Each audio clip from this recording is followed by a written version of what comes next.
So I have one of my circles here that I cut out ahead of time, and I cut it out with the back of this dough press.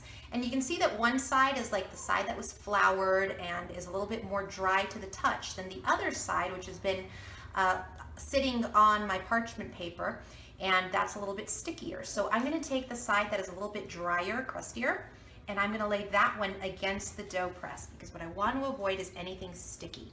And I'm going to just drape this over and gently pull it across. Remember, it's really stretchy, so I'm going to pull it across so that it completely covers my dough press. And I don't care if there's any overhanging dough here. I just want to avoid having any areas that are terribly thin. And I'm going to take, I'm going to say 2 loose tablespoons of my filling. So really it would probably come out to about 1.5 tablespoons. And I put that right in the center.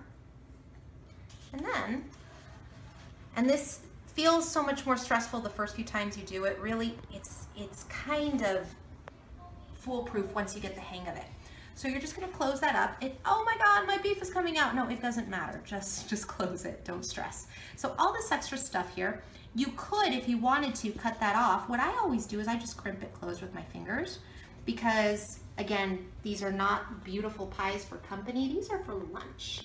And I just want them to be functional, and I don't want them to leak. And you'll notice that out the back, you get this kind of swelling here. That's fine, don't touch it. Do be careful, because as you open it, if you open it too quickly, you can damage this part and poke a hole in it, and then your effort will be kind of for naught. So you open it up, and you see, since I had the flour on there, it opens up pretty easily without sticking. And then what I'm gonna do, what I'm gonna do is I'm just gonna lift it carefully and just push it out of the back, that back side, with my fingers.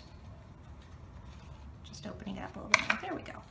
So I kind of pinched it in the back, but that's okay. Now, say that this had actually torn. If this had actually torn, I have a little bit of leftover dough. I could have taken a little piece of dough, I could have just draped it over it and then flipped the pie over so that the little hole, the fixed hole was on the bottom, and then that would have kept it from leaking.